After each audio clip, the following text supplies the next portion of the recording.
নমস্কার, ত্রিনয়নীর ঘরকন্যার আরও একটি ব্লগে আপনাদের সবাইকে স্বাগত জানাচ্ছি। আশা করছি আপনারা সবাই খুব ভালো আছেন আর সুস্থ আছেন, আর আপনাদের আশীর্বাদে আমরাও বেশ ভালো আছি। আর আজকের আমার রেসিপি জিরা আলু আর নরম নরম তুলতুলে একটি পরোটা। রেসিপিটা আপনাদের সাথে শেয়ার করব। আর আজকে রাত্রিরে সন্দেশ দিয়ে খাওয়া হয়েছে। যার আলুগুলো আমি সিদ্ধ বসিয়ে দিচ্ছি। আলুগুলো আমি ঠিক ডুমো ডুমো করে কেটেছি, একটু বড় বড় ডুমো ডুমো করে কেটে সিদ্ধ বসিয়ে দেবো। একটু নুন দিয়ে দিয়েছি, দিয়ে এবার একটু চাপা দিয়ে দিলাম যাতে তাড়াতাড়ি সিদ্ধ হয়ে যায় আর উপাসে সিদ্ধ হোক। আর এই তরকারিটা রান্না করতে আমার যে মশলাটা লাগবে সেটা আমি রেডি করে নিই। মশলার জন্য লাগছে 2টো শুকনো লঙ্কা। এটা একটুখানি শুকনো তাওয়াতে গরম করে নিচ্ছি।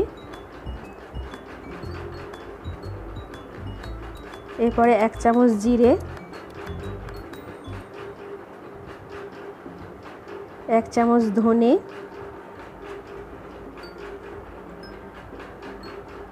দিয়ে একটুখানি ভালো করে ভেজে নেব। আর খেয়াল রাখবো যাতে পুড়ে না যায়। আর ততক্ষণে আমার আলুটাও সিদ্ধ হয়ে গেছে। এবার আলুটা আমি জল ঝরতে দিয়ে দিচ্ছি আর একটু ঠান্ডা হওয়ার জন্য রেখে দিচ্ছি, কেননা এই গরম গরম আলু যদি রান্না করতে যাই তাহলে ভেঙে যাবে। আর ঠান্ডা হয়ে গেলে একটুখানি শক্ত মতন হয়ে যাবে, রান্না করতে সুবিধা হবে। আর সেই তারই ফাঁকে আমি ময়দাটা মেখে নিই। ময়দা মাখতে এখানে আমি 500 ময়দা নিয়েছি আর 1 চামচ নুন,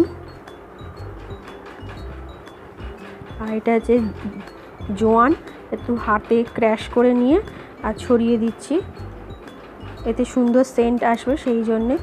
আর দিচ্ছি কালো জিরে,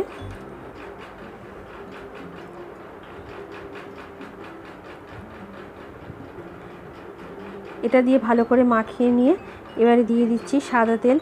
3 চামচের মতন আমি সাদা তেল ইউজ করেছি। এবার ভালো করে মেখে নিচ্ছি।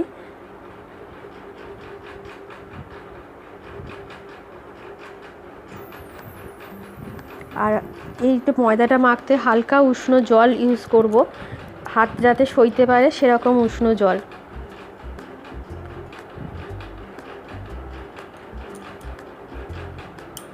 ভালো করে মেখে নিয়েছি। এর উপরে মাখা হয়ে গেছে দেখুন আমার ময়দাটা। আর এরপরে হালকা তেল আমি মাখিয়ে রেখে দিচ্ছি যাতে চট না পড়ে যায় আর একটুখানি নরম হয়ে যায়। ময়দার উপরে একটা যে শক্ত মতন লেয়ার পড়ে যায় সেটা যাতে না পড়ে আর একটু নরম মতন হয়, সেই জন্যে আমি এরকম করে তেল মাখিয়ে রেখে দিচ্ছি। প্রায় 15-20 মিনিটের মতন থাকবে। ততক্ষণে আমি আলুর তরকারিটা তৈরি করে নিই। যার জন্য কড়াইতে সাদা তেল আর ঘি গরম করে নিচ্ছি।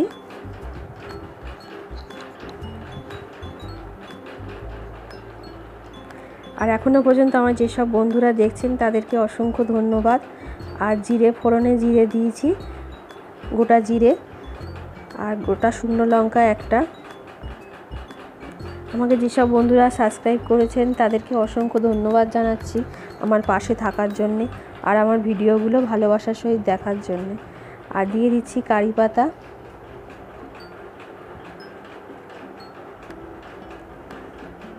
কারি পাতাটা থেকে আর মশলা থেকে ভালো গন্ধ বেরিয়ে গেলে এবার দিয়ে দিলাম আলুগুলো একটুখানি ঠান্ডা হওয়াতে বেশ শক্ত মতন হয়ে গেছে, এতে আমাকে ভাজতে সুবিধা হচ্ছে, কড়ার গায়ে লেগে যাচ্ছে না।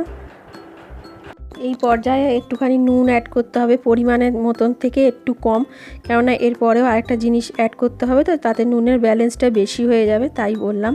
আর দিলাম লঙ্কার গুঁড়োটা আপনারা আপনাদের ইচ্ছা মতন ইউজ করতে পারেন, যে যেরকম ঝাল খান সে সেরকম ইউজ করবেন।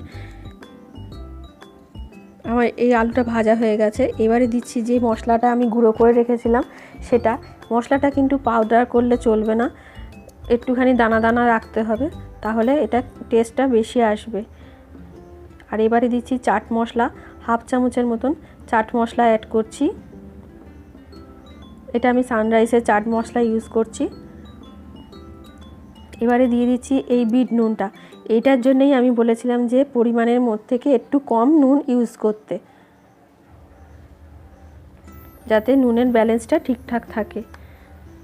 বিট নুনে টেস্টটা অন্যরকম আনে। আর এটা হচ্ছে কাসুরি মেথি, হাতে একটু ক্র্যাশ করে ছড়িয়ে দিচ্ছি। বিট নুন আর কাসুরি মেথিটা লাস্টে দিয়ে নামিয়ে নেবেন, অসম্ভব সুন্দর টেস্ট আসে বিট নুন আর কাসুরি মেথির জন্য। আমার এটা রান্নাটা কমপ্লিট হয়ে গেছে, আমি নামিয়ে নিচ্ছি। এবারে চলুন পরোটাটা রেডি করা যাক।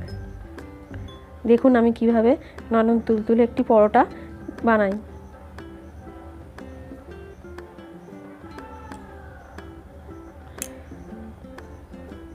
যে ময়দার ডোটা তৈরি করে রেখেছিলাম বেশ নরম হয়ে গেছে, আমি মাখছি, দেখতেই পাচ্ছেন যে কতটা নরম হয়েছে।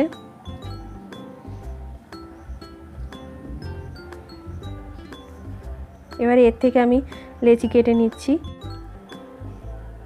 আমার লেচি কাটা হয়ে গেছে। আর একটা বাটিতে আমি সাদা তেল নিয়েছি 3 চামচের মতন, আর এর সঙ্গে দিচ্ছি 2 চামচ ময়দা। ময়দাটা দিয়ে এটা আমি গুলিয়ে নেব। এইটা দিয়ে আমি 7টা পরোটা বানাবো। আপনারা যে কটা বানাবেন আপনাদের আন্দাজ মতন তেলের আর ময়দার মিশ্রণটা রেডি করে নেবেন।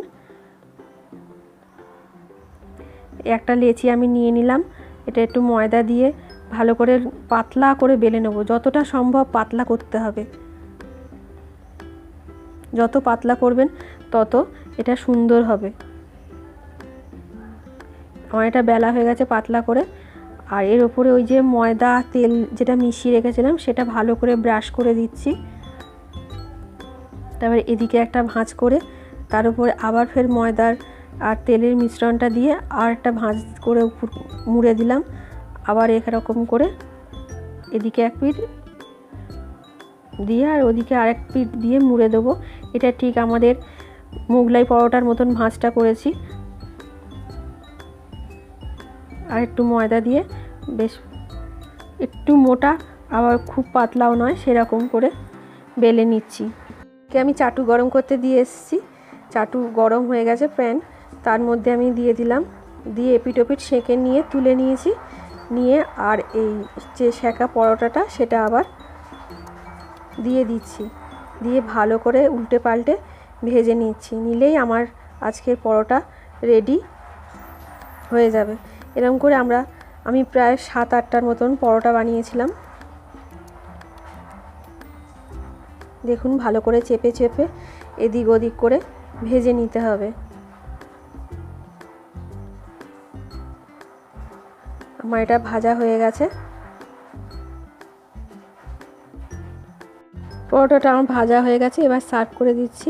আজকের ভিডিওটা যদি আপনাদের ভালো লেগে থাকে প্লিজ একটা লাইক করে দিয়ে আমার পাশে থেকে যাবেন। এখন আপনারা সবাই ভালো থাকবেন, সুস্থ থাকবেন। এখন